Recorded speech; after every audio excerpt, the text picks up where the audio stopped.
마치 향기로운 꽃가다나 연꽃이 아침에 향내음을 풍기면서 피어나듯이 빛나는 부처님을 보라. 마치 허공에 빛나는 태양과 같구나 했습니다.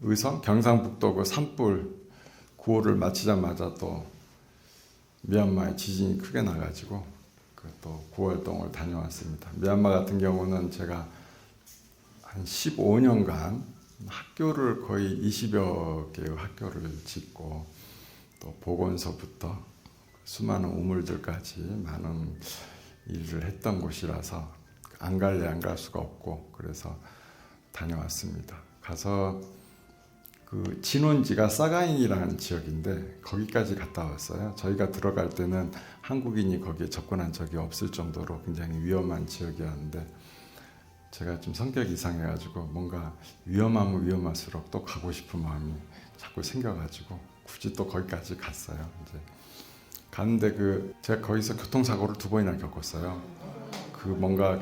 거기가 너무 혼란하고 이래가지고 처음에는 이제 접촉사고라서 별 탈이 없었고 두 번째는 이제 끝나고 올 때인데 그때는 우리 말고 우리를 도와주신 차들 트럭하고 이제 NGO 대표하고 스님차 3대가 앞에 가다가 맨 앞에 큰 뱀이 도로에 나타나가지고 안 죽이려고 불자들이니까 살생을 어떻게든 안 하려고 급브레이크 밟는 바람에 뒷차들이 줄줄이 박아가지고 그랬습니다. 아무튼 제가 가기 전부터 느낌이 쎄한 게 되게 위험한 일이 많겠다라는 느낌이 들었어요.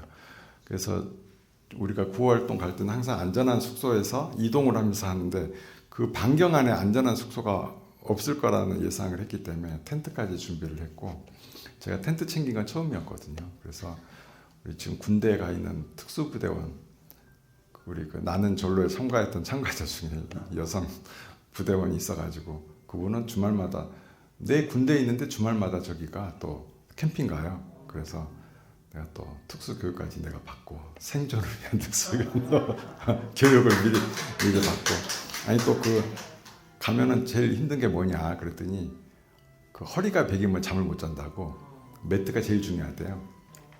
그래서 매트를 본인이 갖고 오셨어. 그래가지고 근데 다행히 가보니까 굉장히 튼튼한 건물이 하나 있어가지고 그냥 거기서 잤어요. 왜냐하면 밖에서 자려고 했더니 온도가 한 37, 8도가 돼가지고 너무 뜨거워서 이래저래 잠자기는 뭐 안 될 것 같아요. 그리고 첫날 밤 자는데 4.4 지진이 오더라고요. 그래갖고 또 이제 바깥으로 대피하고 그래서 어차피 안 잤어요. 제가 거기서 잠을 자본 게 양곤에서 한 하룻밤 잤었고 돌아올 때쯤 좀 이제 잠을 잤었는데 만달리하고 사가인에서 활동할 때는 거의 잠을 못 잤습니다.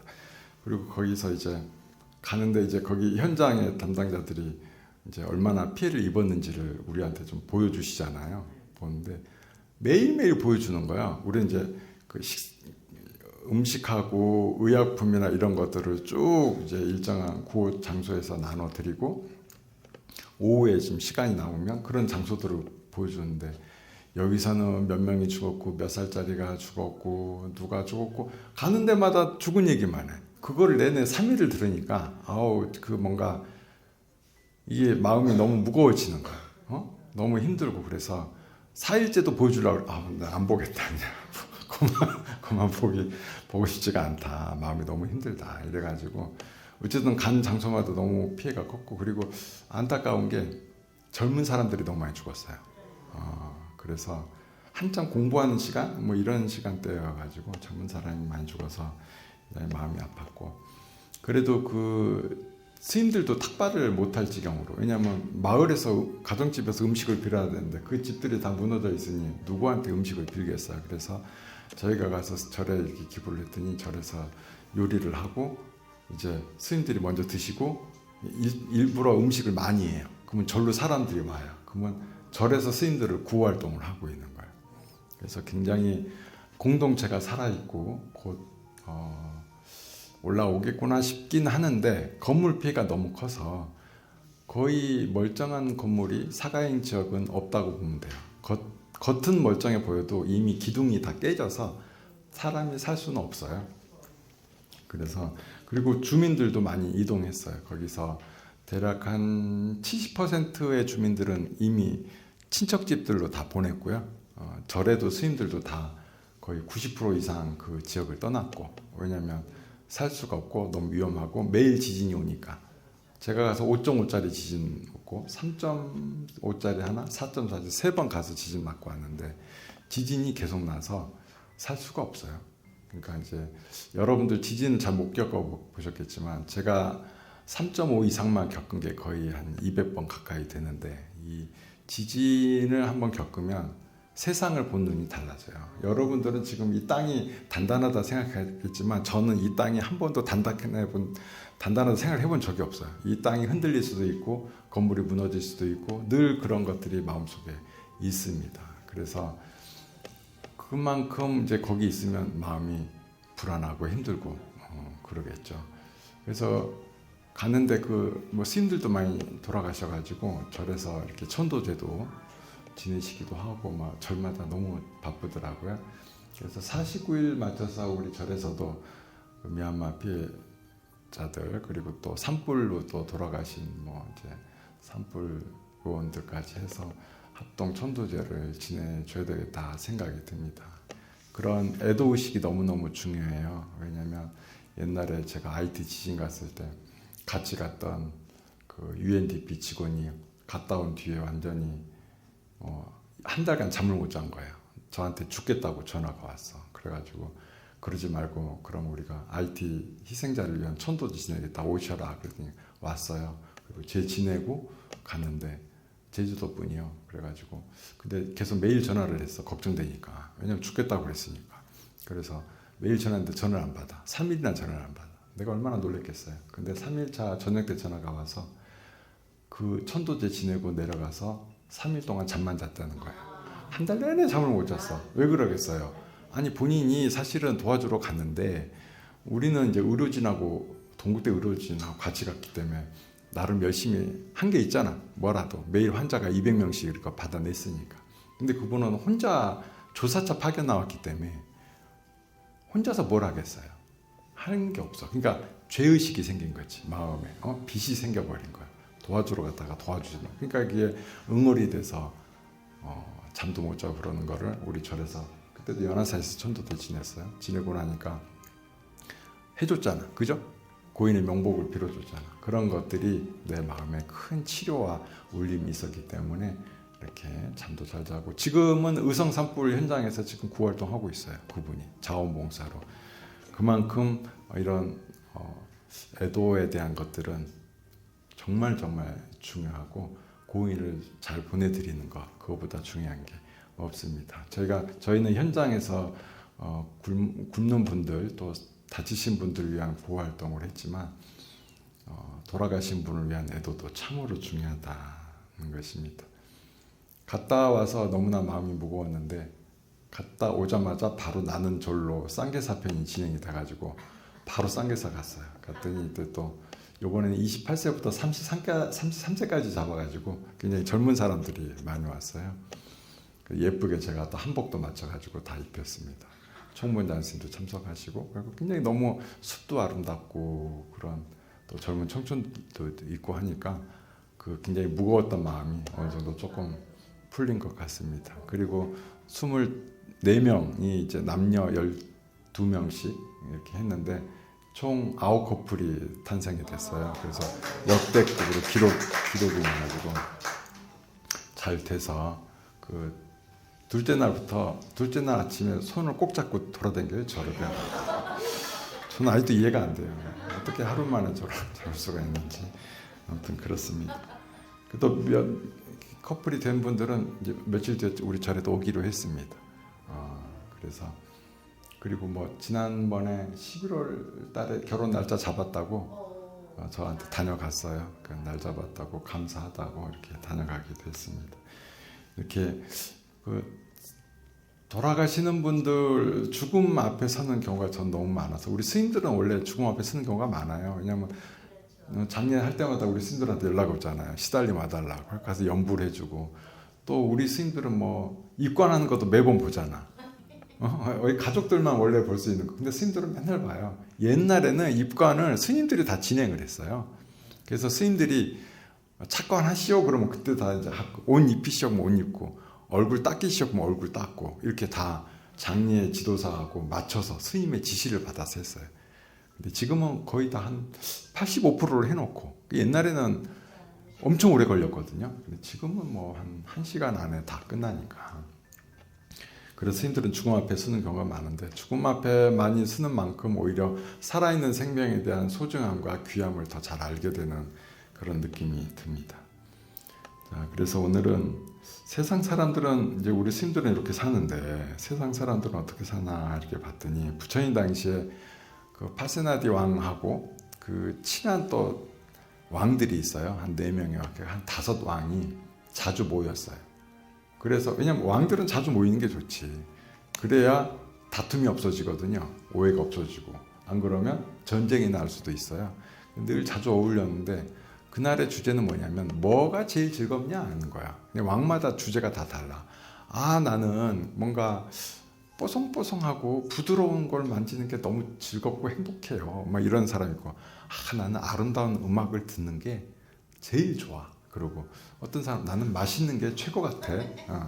그리고 어떤 사람은 또, 나는 좋은 향이 그렇게 좋을 수가 없어. 이런 식으로 서로 입장이 다 다른 거예요. 그래서 파스나디 왕이 제안하기를, 우리 그러면 뭐가 제일 즐겁고 좋은지 부처님께 가서 여쭤봅시다. 그래가지고 이 왕들이 부처님께 가요. 참 별걸 다 부처님께 물으러 가죠. 아무튼 가서 부처님께 이제 인사드리고 나서, 부처님, 저희 왕들이 이것저것 얘기했는데 어떤 쾌락이 제일 즐거운가에 대해서 얘기를 했습니다. 부처님께서는 어떤 쾌락이 제일 좋다고 생각하십니까? 그럼 뭐 어떤 쾌락을 각자 얘기하셨어 하니까 다 얘기해. 냄새, 아름다운 소리, 부드러운 감촉, 뭐 맛, 이런 거 얘기하니까, 그런 것들은 어떤 것도 정해진 바가 없어. 왜냐하면 어떤 사람은 부드러운 감촉을 좋아라 하겠지만, 내가 사랑한 사람이 나를 부드럽게 만져주면은 참으로 위안이 되고 기쁘겠지만, 내가 싫어하는 사람들이 나의 살결을 부드럽게 만지면 어떻게 되겠어요? 아주 징그러울 수가, 그렇게 징그러울 수가, 소름이 돋겠지. 이런 것처럼 그 기준이 다 다르다. 어떤 사람은, 두리안을 좋아하는 사람은 두리안이 최고의 맛있는, 냄새만 나면 너무 침이 꿀꿀 넘어가지만, 두리안 싫어하는 사람은 뭐 저런 냄새가 있냐면서 아주 싫어하고, 이렇듯이 다들 소리도 마찬가지잖아요. 어떤 사람은 락 음악 좋아하는 사람은 그 시끄러운 소리에 홀딱 빠지지만, 어르신들이 들으면 뭘 저런 걸 듣냐 그러고, 또 젊은 사람들은, 어른들이 트로트 자꾸 좋아하면 도대체 왜 저런 구닥다리 음악을 듣냐, 이렇게 서로가 다 다르단 말이죠. 그래서 감각으로서 최고의 것을 구분하기는 너무나 어렵다. 그러면 어떤 것이 제일 좋으냐? 본인이 느끼기 좋은 것이 최고 좋다는 거야. 본인이 느끼기에. 자기가 아무리 남들이 싫어해도 내가 그것을 좋게 느껴지면 그것이 최고의 즐거움을 준다고 말씀하셨습니다. 그런데, 그렇긴 한데, 이것을 부처님께서 권장하시지는 않으셨겠죠? 그래서 어떤 말씀을 하신, 이 말의 이제 속 뜻은 뭐냐면, 좋아하는 것들을 즐기는 것을 멈춰야 돼요. 싫어하는 것을 즐기는 것도 멈춰야 돼요. 싫어하는 것을 즐기는 것, 우리가 좋아하는 거 즐기는 건 알잖아요. 먹고 맛보고, 뭐 이렇게 냄새 맡아보고, 만져보고, 갖고 싶고, 계속 안고 싶고, 이게 이제 그 좋아하는 걸 즐기는 게. 싫어하는 걸 즐기는 건 뭘까요? 아니요, 싫어하는 것도 즐겨요. 싫어하는 거를 즐기는 거는, 싫어하는 사람이 있다. 그러면 그 사람을 자꾸 생각해. 그리고 그 사람을 자꾸 미워해. 그 사람을 자꾸 욕해. 그게 바로 싫어함을 즐기는 거예요. 그럼 뭐예요? 그 사람의 마음속에 뭐가 있어요? 싫어하는 사람의 생각이 마음속에 하루 종일 꽉 차 있어. 하루 종일 그 사람만 생각하는 거지. 그게 곧 즐기는 것이다는 것입니다. 그래서 좋아하는 것도 즐기지 말고 싫어하는 것도 즐기지 마라. 그러니까 내가 좋아하면 무엇이든 즐길 수 있겠지만, 그것이 즐기는 것이 나에게 결코 즐거움을 주지는 않는다라는 말씀을 하셨습니다. 자, 이제 이 말씀을 쭉 하시고 나니까 갑자기 그 얘기를 듣던 짠다낭 갈리까라는 이제 제가 신자가 손을 번쩍 듭니다. 부처님, 제가 뭔가 느낀 바가 있습니다. 이거를 시로 읽고 싶습니다. 그랬어요. 그래서 한번 읊어보시오. 그랬더니 마치 향기로운 꽃가닥 하나 연꽃이 아침에 향내음을 풍기면서 피어나듯이 빛나는 부처님을 보라. 마치 허공에 빛나는 태양과 같구나 했습니다. 이 다른 분들은 자신의 감각기관에 천착해서 이게 즐겁네 저런 게 즐겁네 했지만 이 짠다낭 갈리까라는 우리 제가 부자는 뭘 떠올렸어요? 부처님을 떠올린 거죠. 정말 향기로운 연꽃의 향처럼 부처님을 뵈니까 허공에 핀 태양처럼 그냥 빛이 나더라 하고 부처님을 찬탄했습니다. 그런 오염되지 않은 부처님의 모습은 어떤 거예요? 청정하시고 번뇌 물들지 않으시고 누군가에게 기울어지지 않고 좋고 싶음을 떠났고 그런 고요한 열반의 경지에 계신 그런 부처님을 찬탄하는 것이 가장 큰 공덕이 된다. 그래서 우리가 진짜 나에게 즐겁고 이득이 되는 일을 해야 된다면 부처님을 자꾸 떠올리고 부처님의 가르침을 행하고 부처님의 가르침을 자꾸 되새기고 내 삶 속에서 부처님과 같은 삶으로 만들어가는 것이 내 삶을 윤택하게 만들고 올바른 길로 만들고 내 삶을 행복하게 만드는 그런 길이 되겠습니다. 그래서 왕들이 그 불자의 시를 듣고 감동해서 각자 왕마다 자기 옷을 벗어서 선물을 줬어요.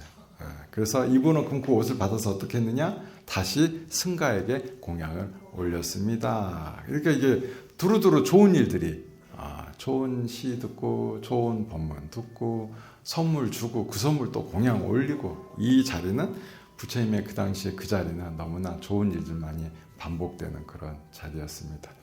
늘 좋은 일들이 연달아 이어지게끔 하는 것이 가장 중요하겠고 그러려면 우리가 늘 부처님의 가르침을 가까이 알고 행하는 것이 가장 중요하다는 것입니다. 부처님 가르침 늘 함께 하시길 바라겠습니다.